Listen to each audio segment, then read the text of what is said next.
students, welcome back to our session. Today's session we are going to discuss equation of a line. In this chapter just I am going to give the outlook of the concept. It means a glance of the chapter. Equation of a line. Clockwise direction. When we used to call it as clockwise direction means the angle is rotating like this. Then we used to call it as clockwise direction. Angle is rotating in the opposite direction of the clockwise. We used to call it as anti-clockwise direction. Here clockwise direction it is going to be the negative angles and anti-clockwise direction it is going to be the positive angles. Okay, now here we are going to discuss intercept. What is meant by x-intercept? If a line meets the x-axis, now this is the line L, it is going to be meet the x-axis at the point A. Then the distance from the point A to the origin, so this point we used to call it as origin. The distance from A to the origin, this we used to call it as x-intercept. X-intercept. And what is meant by y-intercept? Y-intercept, it is nothing but if a line meets the y-axis, the same line, then the distance from the point B to the origin, so this distance we used to call it as y-intercept.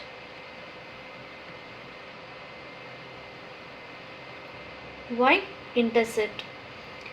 In that x-intercept you will be having the positive and as well as the negative right to the origin. So this is the right side of the origin, which the point it is going to be intercept on the x-axis. So this we used to call it as a positive x-intercept, and left to the origin. X-axis means always it is going to be left and right, whereas in the y-axis you will be having up and down.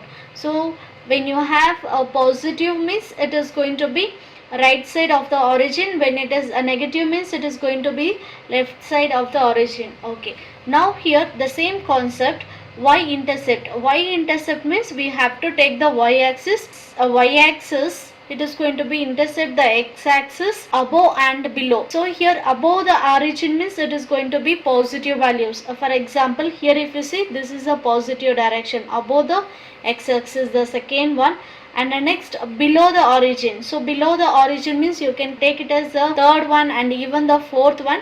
All it is going to be the negative sign because it is below the origin.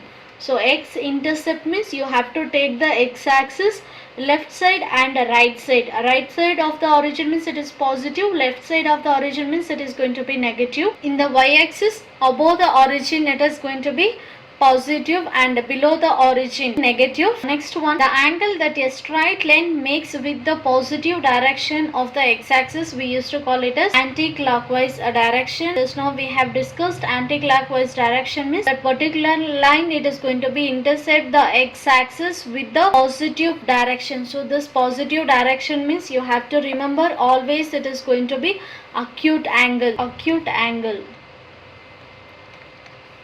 Okay, that we used to call it as inclination of the line. Now here, if theta is not equal to 90 degree, I told very clearly inclination of the angle, if it is anti-clockwise direction means always it has to be the acute angle. Acute angle means it should be less than 90 degree, it should not be equal to 90 degree. When it is equal to 90 degree means then it is infinite value. We cannot able to find the value of theta. So here there is no slope for theta value. The inclination of the angle it should be acute angle.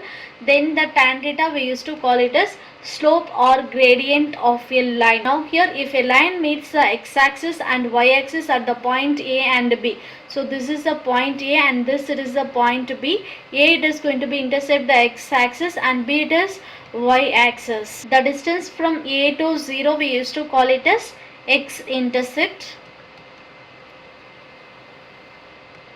Same, the distance from y to the origin which it is intercept at the y-axis, we used to call it as y-intercept.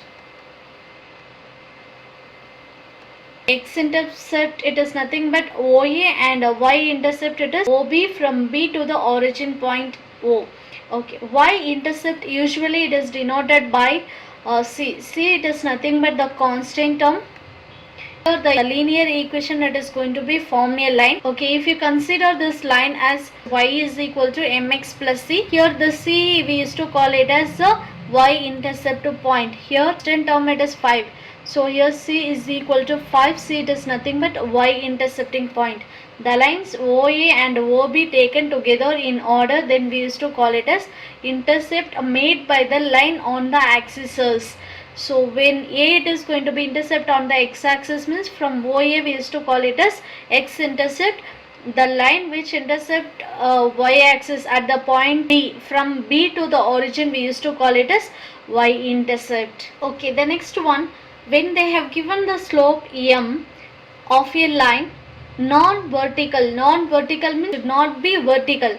For example, if we consider this, we cannot say it is a line, because for 90 degree we cannot able to find the slope for the particular line. Always it is perpendicular, so you have to consider the line like this, AB, the point AB. Now this line we can consider it as a non-vertical line. Non-vertical line means it is not vertical. So we have considered the non-vertical line. The slope is m, passes through the given points, 2 points. A it is x1 y1 and B it is x2 y2. If you want to find out the slope for these 2 points, the formula is m is equal to y2 minus y1 divided by x2 minus x1. Next you have equation of the line, a slope intercept. Slope intercept means, this is very important, the equation of the line with the slope intercept is y is equal to mx plus is, here m we used to call it as slope and c we used to call it as y-intercept, or we can say it is intercept on y-axis. Okay, the next one, the equation of a line passes through the point x1 y1 and the slope. You have one point and one slope. So this is one slope and one point we have. When you have like this, you can use the formula to find the equation of the line is y minus y1 is equal to m into x minus x1. So this is a formula to find out the equation of the line passes through slope and only one point. When you have 2 points, but we need to find out the equation of the line. So equation of the line means the formula is y minus y1 is equal to y2 minus y1 divided by x2 minus x1 into x minus x1. Always remember, equation means form of like this, ax plus by plus c is equal to 0. Now remember, here x and y it is going to be remain same as it is. Just you are going to substitute the value of y1. Here also y1, we have 2 points, so I can take the value of y1 here and x1 value, and here also x1. You have x1 here, the first point, and when it comes to the second point, x2 value you can substitute, here also x2 value and y2 value. If you substitute y2 value here and this is the y2 value, now you will left with the variable x and y. Then only you can able to form the equation of the line. Form it is ax plus by plus c is equal to 0. We cannot able to substitute the value of x and y because we don't have the value of this. When you have 2 points, you have to consider x1 y1 is the first point, x2 y2 is the second point. There is no another point to take the value of x and y. X and y always it has to be remain, then only you can able to form the equation of a line. Last one, 2 non-vertical lines. A non-vertical line means it should not be vertical.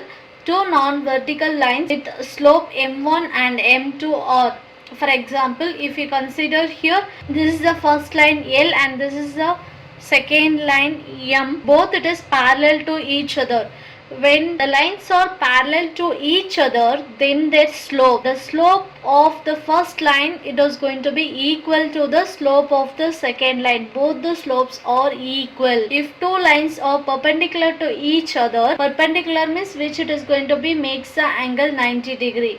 When it makes the angle 90 degree, then the slope of the first line and the slope of the second line, both if you product it, minus 1. m1 into m2 is equal to minus 1 is the formula. Okay, now when 2 lines are perpendicular to each other, then the slopes are m1 into m2 is equal to minus 1. When it is parallel, m1 is equal to m2. When it is perpendicular means the first slope it is equal to the negative of the inverse of the second slope. Either you can use the first one or you can use the second one.